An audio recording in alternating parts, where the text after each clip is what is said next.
Retirement नंतरचं जीवन हे खूप तणावयुक्त आणि आव्हानात्मक असतं. रिटायरमेंटच्या अगोदर तर आपण कुठल्या तरी संस्थेसाठी, कंपनीसाठी काम करत असतो. आपले सर्व एफर्ट्स तिथे लावत असतो. पण एक दिवस असा येतो की आपलं ऑफिस जाणं बंद होतं, काम आपलं स्टॉप होतं, सर्व काही ठप्प होतं.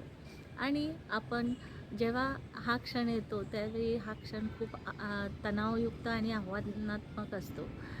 माझ्याही जीवनामध्ये असाच एक क्षण आला आणि मी जेव्हा माझ्या प्रोफेशनल लाईफकडं पाठीमागे वळून पाहिलं, तेव्हा मला असं जाणवलं की मी माझी हेल्थ गमावलेली आहे.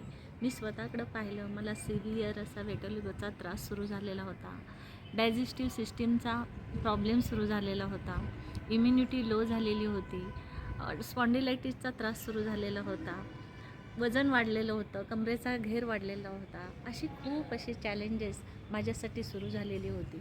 औषध गोळ्या घेऊनसुद्धा मला सोल्युशन असं परफेक्ट मिळत नव्हतं. माझ्या बायकोचे हे प्रॉब्लेम होते, तर माझ्या समस्या त्याच्यापेक्षा जास्त होत्या. माझं वजन हे 17 किलो वाढलं होतं.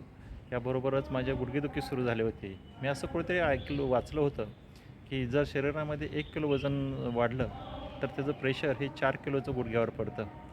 आणि जोपर्यंत आपण सर्व्हिसमध्ये असतो, तोपर्यंत आपलं हे लक्षात येत नाही. पण ज्यावेळी आपण सर्व्हिसमधून मुक्त होतो, त्यावेळी मात्र आपलं तोपर्यंत आपण आपल्या कमाईची सर्व रक्कम ही औषधोपचारामध्ये घालवून बसतो. ओ हाय, मी अमिता देशमुख. मी नमस्ते. मी राजेंद्र देशमुख. आपल्याही जीवनामध्ये अशी खूप चॅलेंजेस आली असतील, खूप चान्सेस असे दिसत असतील. आपण पीडित आहात. हजबंड वाईफ आपण आरोग्यदायी जीवनाकडे आपल्याला जायचं असेल तर तुम्ही माझ्याशी संपर्क करू शकता. आम्ही तुम्हाला मदत करण्याला तयार आहोत. त्यासाठी फक्त डिस्कशन फी नॉमिनल राहील. डिस्कशन हे फक्त 1 to 1 होईल. यामध्ये कॉमन डिस्कशन हे नसणार आहे. जर तुम्ही इंटरेस्टेड असाल तर आमची संपर्क साधा. Good day. Have a nice day. Thank you. Thank you.